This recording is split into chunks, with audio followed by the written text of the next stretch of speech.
somebody will serve this country, the military, army, navy, air force. He will serve this country for 30 years, 35 years of service. And after retiring is when he will have money to go and build a house in the village or drive his first car, because he couldn't afford to buy it all this time or build a house. Then somebody that they rigged the election, the person now is a house member, we get 160 million just for car, bulletproof. Meanwhile, these people that have been sacrificing their life in the bush, living in the bush, can't even afford their house after retirement. In this our country, life no balance. While everything he said is true, the problem is the army shouldn't be complaining to civilians. They are the ones who are supposed to handle the issues. Immediately they know that the pillars that support the country's unity, that supports democracy, are being broken by politicians. They are supposed to reset the country back like their mates in African countries do. Look at what happened in Gabon. They didn't wait for stories. They didn't start complaining to civilians what the politicians have done. They just did what was necessary. They revolted. It happened many places, in Niger, in Burkina, in other African countries. Many people in Nigeria and African countries are wondering why the Nigerian military hasn't revolted against the politicians. That their silence and inaction might mean that they are complicit. Which now brings us to the second thing he raised. He mentioned rigged elections. That politicians who rigged elections to be in the Federal House of Assembly have been given cars worth 160 million naira each. Mind you, there are some military men who will never earn this amount of money after 35 years of service in the military. That's including their gratuity. So why did the military help politicians in rigging the election? Yes, not just the military, even the police. They all actively worked together, took money from politicians and intimidated the voters. Some were caught snatching ballot papers. Can you imagine the level they descended just because of a few naira? You see, this is the problem. Not that every one of them actively helped the politicians to rig elections, but many of them did, even at their HQ in Abuja. Just the few thousands of naira they were given, they didn't know that the politicians were doing business. To them, it's like a business. You invest money, you earn your return on investment. That's what they did. They pay people to rig elections for them, pay INEC officials, pay everybody payable, even judges. When they get there, they start stealing the money. They start awarding dubious contracts worth billions of naira for no just reason. They are trying to recover their investment. That's exactly what they are doing. This also applies to the citizens, not just the policemen or the military. When politicians flash a few thousands, just 2,000, in some cases 1,000 naira, hey, come out, mobilize people for me, let's campaign. And on election day, they will share a few thousands again, please mobilize votes for me. After that, that's the end. They will start recovering all the money they spent. Nobody even around you. The DBO came with his men and nothing happened. What is this? If people stop taking money from politicians to do their dirty deeds for them, they will become powerless even with the billions. Yes, if they can't bribe anyone, they can't have their way. As simple as that. They can't be at multiple polling stations on election day. It's not possible. But people would prefer to collect money from politicians because they see it as a once-in-a-lifetime opportunity. They will say, these politicians, when they get there, they will forget me. Let me collect my own now. Let me take that money now. The money wouldn't even last a few days before they start regretting. Why did they work for such a politician that is obviously incompetent? So imagine if all of us work together to make our country better. The country will definitely be better.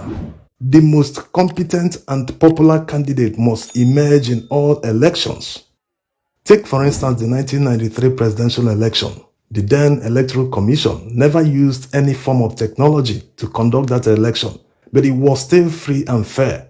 What happened? It was simply because the majority, a greater majority of Nigerians, did the right thing. Very few people were involved in rigging or snatching of ballot boxes and destruction of ballot papers. Compare that to 2023 presidential elections.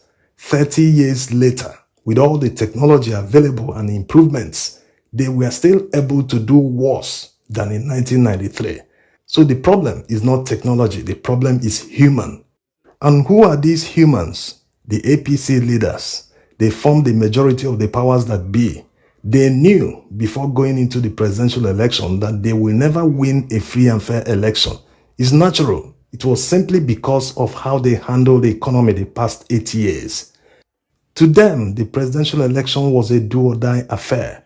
For many reasons, they wanted to repay Tinubu because of his financial support to APC in the early days, in 2014, 2019, and other times. They wanted to repay his geopolitical zone because of their support to Buhari. To them, this must happen, whether Nigerians wanted it or not, whether Nigerians were part of the agreement or to repay the favor or anything, it must happen, whether at the polls or in courts. It was decided before Nigerians went into the election. In such a situation, the opposition stood no chance. And even some people who genuinely felt they were working for the best candidate, that the candidate is competent, he will do the right thing, many of them are regretting today. Yes, they can no longer endure it. They are coming out and saying, hey, this wasn't what we expected, we thought this, we thought that, but it is already late. All the signs were there in the beginning, but people still fell for it because of a few pennies. Now they are complaining whether it is genuine or not, but the deed has been done.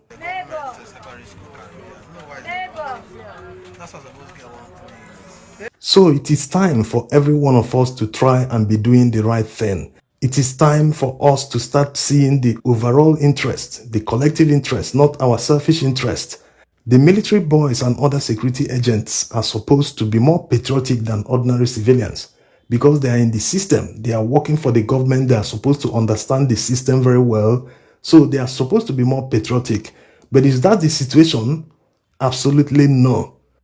They always transfer their anger and frustrations to ordinary citizens who unfortunately are also suffering the same anger and frustrations because of a non-working system. The country is not working for everyone, so everyone is frustrated. But these military boys and the police always see the civilians as target, as people they will intimidate, obtain money from, do all sorts of things. In fact, they always prey on them.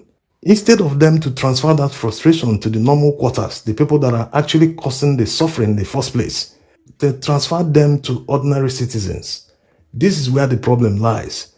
The very day they understand where the problem is coming, they know anyway. It's not as if they don't know. They know, it's just that they feel that they can easily get away with intimidating ordinary citizens who are powerless.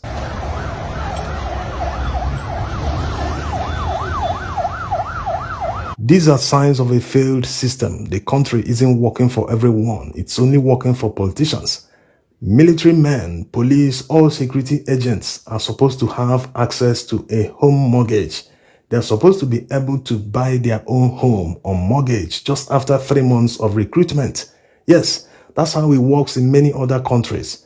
They're not supposed to be worrying about their retirement because all these leads to corruption. If they don't have their own home, how are they going to pay rent after retirement? That means they will have to move to the village. This also happens in the civil service. So it's a huge problem. The salary is worth next to nothing. When someone spends most of his salary on living expenses, there will not be any savings that the person can rely on after retirement.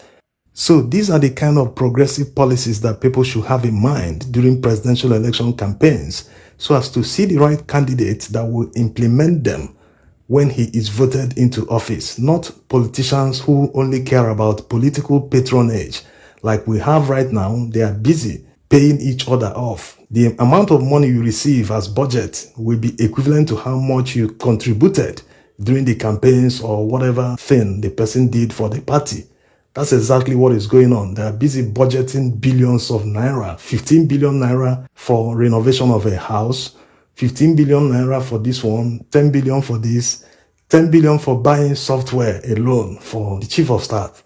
So it's very outrageous. While soldiers, people that are exposed to more danger, are suffering. But it seems the suffering is still not enough. When it hits home, Nigerians will be ready. Thanks for watching.